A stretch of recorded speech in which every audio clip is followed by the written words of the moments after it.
എത്രമാത്രം ബോറൻ ലൈഫാണ് ഒരു BJP പ്രവർത്തകൻ്റെ ഒരു നേതാവിൻ്റെ ആലോചിക്കുക കേരളത്തിൽ. ഇപ്പോൾ 82-ൽ BJP സ്ഥാപിതമായി. കേരളത്തിൽ 82 തൊട്ട് BJP ഉണ്ട്. എത്രയോ വർഷം അവർ തെരഞ്ഞെടുപ്പിൽ മത്സരിച്ചു. ഒരു 5000, 6000, 7000 വോട്ടിനപ്പുറത്തേക്ക് ഒരു മണ്ഡലത്തിനും പോകാണ്ടിരിക്കുക. 2014 ശേഷമാണ് ഒരു മുന്നോട്ട് പോക്ക്, ഒരു A ക്ലാസ് മണ്ഡലങ്ങളെന്ന് പറഞ്ഞുണ്ടാവുന്നത്. എന്നിട്ടും അങ്ങനെ കാര്യമായിട്ട് ജയിക്കാം. നേമത്ത് ഒരു പ്രാവശ്യം ജയിച്ചു, ഇപ്പോൾ ഒരു 3 ജയിച്ചു. അപ്പോൾ മറ്റ് സംസ്ഥാനങ്ങളിലെല്ലായിടത്തും അധികാരം പിടിച്ചെടുക്കുന്നു. ത്രിപുരയിൽ, ബംഗാളിൽ എല്ലായിടത്തും അധികാരം പിടിച്ചെടുക്കുമ്പോൾ കേരളത്തിൽ മാത്രം ഒരു സാധ്യതയുമില്ല, ഒരു തരത്തിലുള്ള സാധ്യതയുമില്ല. അവരെ സംബന്ധിച്ച് അധികാരത്തിൽ വരാനൊരു സാധ്യതയില്ല. അപ്പോൾ BJP പ്രവർത്തിച്ച പിന്നെ എന്താവുന്ന നേട്ടം എന്താണ്?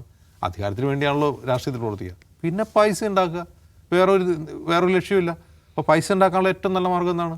2014 ശേഷം ഇഷ്ടംപോലെ പണം വരുന്നു, അത് അടിച്ചു മാറ്റുക എന്നുള്ളതല്ലാതെ വേറെ ഒരു ലക്ഷ്യവും ഇവിടുത്തെ നേതാക്കൾക്കോ പ്രവർത്തകർക്കോ ഇല്ല. ഇപ്പോൾ എല്ലാ പ്രവർത്തകർക്കും വീതം കിട്ടുന്നുണ്ടോ എന്ന് ചോദിച്ചാൽ കിട്ടുന്നുണ്ടാവില്ല. മിടുക്കന്മാർക്ക് കിട്ടുന്നുണ്ട്, മിടുക്കന്മാരായ നേതാക്കന്മാർക്ക് കിട്ടുന്നുണ്ട്. അതാണ് അതിൻ്റെ യാഥാർത്ഥ്യം. ഇത് യാഥാർത്ഥ്യമാണ്, എല്ലാവർക്കും അറിയാം. BJPക്ക് അറിയാം, BJP നേതാക്കന്മാർക്കും അറിയാം, പൊതുജനത്തിനും അറിയാം.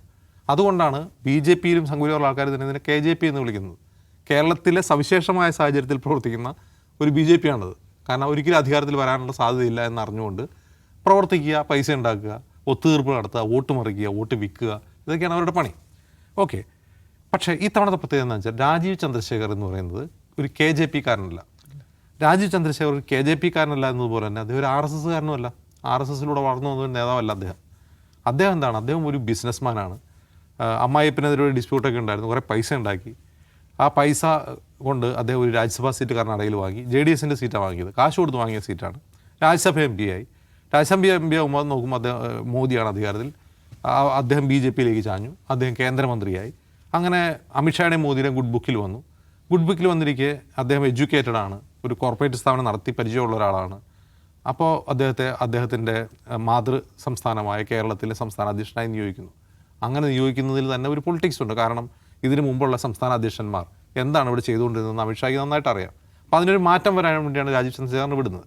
പക്ഷേ അദ്ദേഹം വന്നിറങ്ങുമ്പോൾ തന്നെ എന്താണ്, അദ്ദേഹത്തിന് മലയാളം വൃത്തിയായിട്ട് സംസാരിക്കാൻ അറിയില്ല. ഒന്ന് കേരളത്തിൻ്റെ ഒരു പൊളിറ്റിക്കൽ ബാക്ക്ഗ്രൗണ്ട് അദ്ദേഹത്തിന് അറിയില്ല. ഇവിടുത്തെ ആളുകളോട് എങ്ങനെ കമ്മ്യൂണിക്കേറ്റ് ചെയ്യണമെന്ന് അറിയില്ല. അദ്ദേഹം അതിന് പല ആളുകളെയും ആശ്രയിച്ചു.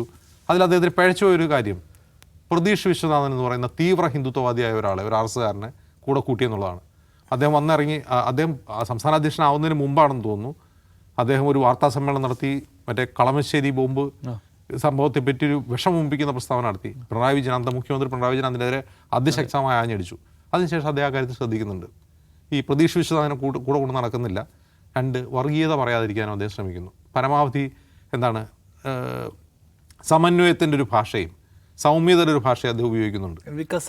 വികസിത് കേരളം, അപകടം പൊളിറ്റിക്സ് പോലുള്ള കോമഡികളൊക്കെയാണ് അദ്ദേഹം അടിക്കുന്നത്. ഓക്കെ, നല്ലതാണ്.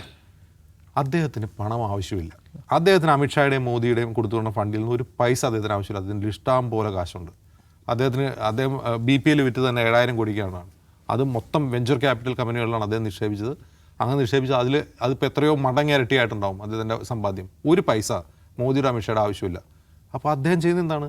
ഈ കള്ളത്തരം പൊളിക്കാൻ വേണ്ടി അദ്ദേഹം കമ്മീഷൻ വെച്ചു കണ്ടുപിടിക്കുകയാണ് ചെയ്യുന്നത്. ഇതിലെ രസകരമായ കാര്യം എന്ന് വെച്ചാൽ നാണം കെട്ട കൊള്ളയാണ് പുറത്തു വരുന്ന വാർത്തകൾ. അതായത് BJP കേന്ദ്ര നേതൃത്വം ഫ്രീ ആയിട്ട് കൊടുത്ത കൊടി അതിന് ബില്ലടിച്ച് കാശടിച്ച് മാറ്റിയിരിക്കുന്നു. അവിടെ ഫ്രീ ആയിട്ട് കൊടുത്തിട്ട് കൂടിയാണ്. അത് എങ്ങനെ കക്കാം? 8 ലക്ഷം, 8 നിനക്കും 8 എനിക്കും എന്നൊക്കെ പറഞ്ഞ് ശബ്ദരേഖ പുറത്തു വരുന്നുണ്ട്. അപ്പോൾ നേരത്തെ ഉന്നത തല നേതാക്കന്മാർ നടത്തിയിരുന്ന കൊള്ള ഇപ്പോൾ തൊട്ട് 2ാം ലെയറിൽ 3ാം ലെയറിൽ നേതാക്കന്മാർ നടത്തുന്നു. കിട്ടുന്ന കാശ് അടിച്ചു മാറ്റുക. അല്ലാതെ ഒരു കാലത്തും കേരളത്തിൽ അവർ അധികാരത്തിൽ വരാൻ പോകുന്നില്ല എന്ന് അവർക്ക് നന്നായിട്ട് അറിയാം. കാശുണ്ടാക്കാൻ പറ്റിയ ഏറ്റവും നല്ല സമയമാണ്. 2014 മുതൽ ആ കൊള്ള നിർബാധം തുടരുന്നു. കുറേ പേർക്ക് കാശ് കിട്ടുന്നു, കുറേ പേര് കാശ് കിട്ടാതെ ഭാരത് മാതാ കി ജയ് എന്ന് ചങ്കുപൊട്ടി വിളിച്ച് അലറി വിളിക്കുന്നു എന്ന് മാത്രമേ വ്യത്യാസമുള്ളൂ.